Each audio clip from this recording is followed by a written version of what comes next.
welcome to Garden Style. So what a month May has been so far this year. Holy smokes. So we've only got a couple days and May is gone. And I'm sorry I haven't been in touch with you guys, but needless to say, it's our busiest time of the year. So I've been a little preoccupied at the nursery. But today I brought home some plants that I'm using to fill some holes out in the garden. And most of them are full sun plants except for one. And I'm kind of focusing on perennials now as I've gotten most of my foundation plants in. So every year I take a tour through the yard and I go, oh, there's a hole here, there's another one here. And then I go to the nursery and figure out what it is that I don't already have that I can use to fill the holes with. So some of the areas in my yard are really hot. And I've been slowly putting in things like salvias and some other types of plants. And I wanted to introduce you to another plant that I currently do not have in the garden, but it is very well used, and that is gaillardias.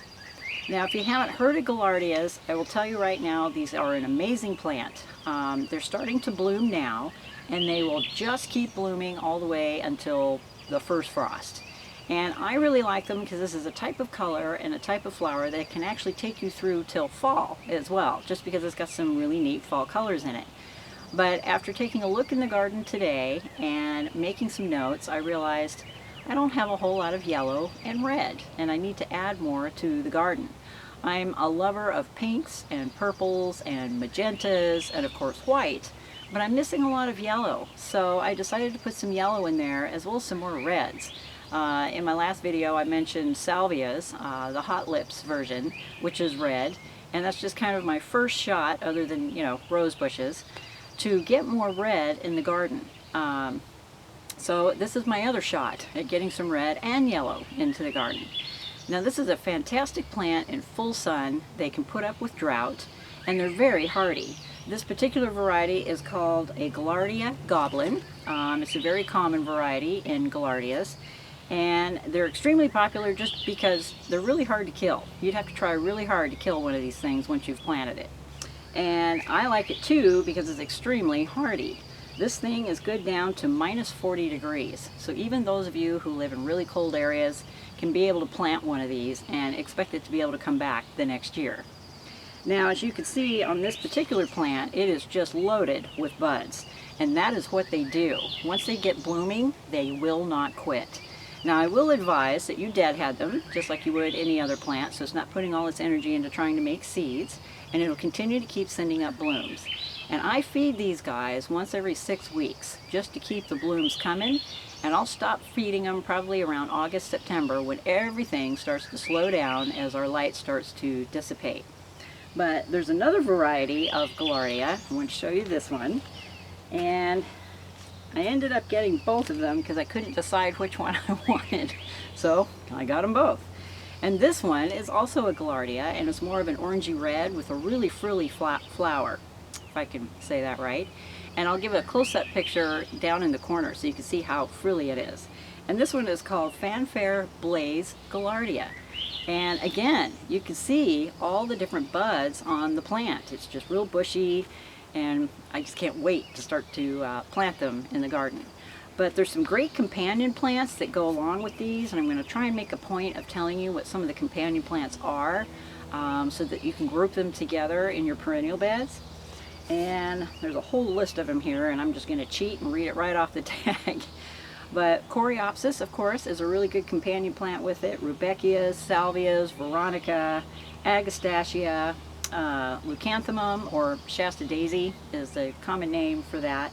And of course Veronicas, which are all in the blues and the purples. And these would look fantastic in those types of color combinations. And that's exactly what I'm trying to accomplish out in the garden. So just wanted to introduce you to gaillardias, great in the full sun, very hardy.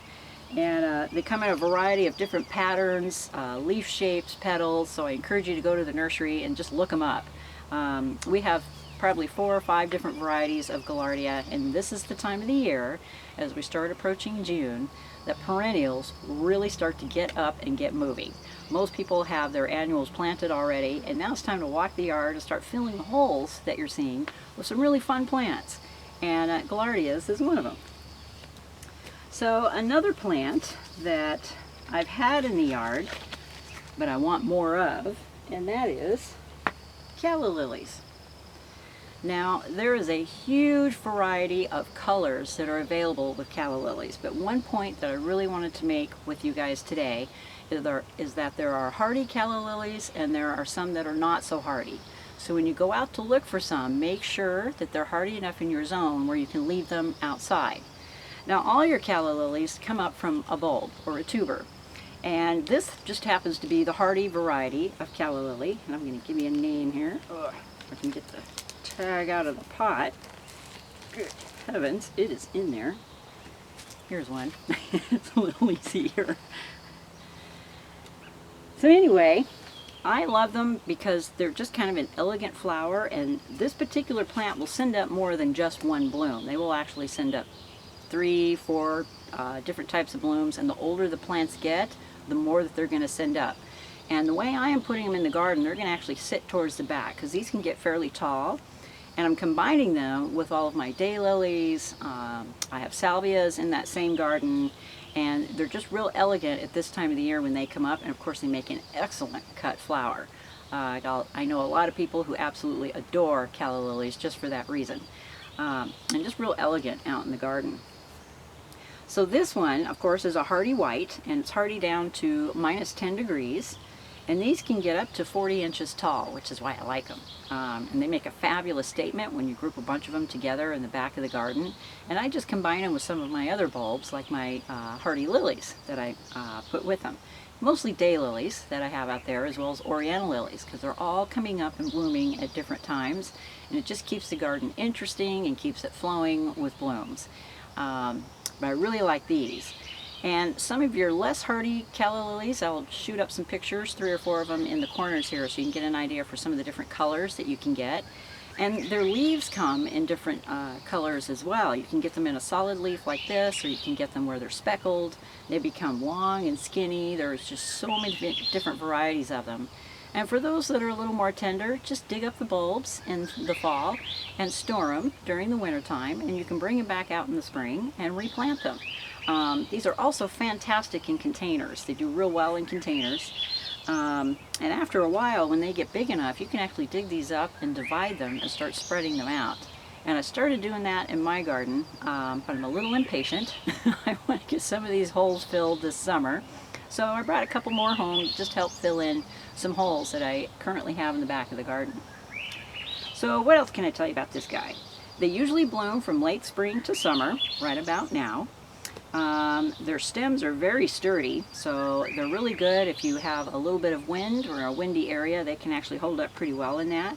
And they also don't mind wet soil. So if you've got a wet area or a place that's really moist, calla lilies are fantastic for that.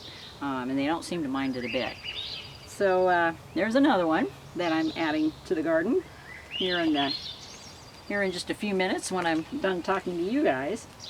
And then something really fun I wanted to introduce you to. I'm going to make some room here for it because it's kind of big. Those were all sun plants that I talked to you about, but I wanted to introduce you to this. Look at this beauty. Is that like amazing or what? This is a fragrant begonia. I don't know if you knew that begonias can be fragrant, but they have a name for this actually. They call it Fragrant Falls. And this just happens to be the peach color that this is available in. But I had a dark, shady spot on my front porch. It's a covered area that gets basically no light during the daytime. And these will thrive there. They will do really well there. This is definitely a shade plant. You don't want it out in the sun. And these come as tubers. They can be started from seed. For me, I'm a little impatient, so I get them pre-made already. And they just happen to make a hanging basket out of this one, so they can actually hang. This particular guy, I'm actually going to set down inside of a pot. I'm going to turn a smaller pot over inside of a larger pot, and I'm just going to actually take this off and just set it right on top, so it'll look like it's planted and it's just flowing out of the pot on the front porch. But the thing I like about it the most is that it is fragrant. So when I walk in the front door every day, I can smell it when I'm walking in. And it'll help fill that dark corner, which is why I chose peach too. It's a light color. and just beautiful leaves on it. This is kind of like an angel wing begonia. They have a tendency to give names to the different shapes of leaves that these begonias can come in. But I just wanted to show this to you as it was kind of a splurge thing for me today. I was like, yeah, that would work great in that corner. Why not? I'm gonna put that in that dark corner on my front porch. And they smell amazing. So they come in different colors. You can get them in reds, you can get them in yellow, and they're all fragrant. So by all means, go to your nurseries and see if you can't find these. I was thrilled to death when we got them in at our nursery. And of course they make a gorgeous hanging basket as well. So if you can get one of these and put them near your front door or your back door, just depending on where you have light, that's a great specimen to use for that. Okay, so there's a few quick introductions for you. Now that we're getting ready to go into June and it's going to be summer here before you know it, up here in the Northwest in Zone 8, we are so far north that we aren't dark now until 9:30, 10 o'clock at night. So our days are like crazy long. So, which I love, because I can get off work, I can come home, I can get all my watering done, I can do videos for you guys, and of course enjoy the garden. This time of the year is just fabulous. So in my next video, I'm definitely going to give you a tour of my yard. Been working real hard out here after work to get it all spruced up. Took forever to get it cleaned up after the winter time. And I'll take you on a tour of my own yard, kind of like a spring-summer tour, so you can see what's going on in my yard. And at the end of this video, I'll give you a tour of the nursery and what we look like in our peak season. And yes, the nurseries are still in their peak season, even though Mother's Day is over. A lot of people are just now getting started with their planting. Just depends on how late your spring has actually sprung in your particular area. But for us, it's been a beautiful May. We get just enough rain and then it warms up and we start to get sunshine, and that's just going to increase, as we all know, as we get closer to summer. So hope you enjoy the tour of the nursery, and you'll definitely have something to look forward to in my next video, as I'll give you a tour of my own yard, as well as some other new specimens, some other new perennials that you can place out in your yard. And that's basically where my focus is going to be for the month of June, is on perennials. There's a lot of them out there and there's so many things to choose from, but I will introduce to you some of my favorites, and you can just follow along. Okay, so of course if you have any questions or comments, you can leave those in the description box down below, or you can get a hold of me at gardenstylenw.com on my website, or my email at gardenstylenwest@gmail.com. Hope you all are having a beautiful spring, and we'll talk soon. Bye for now.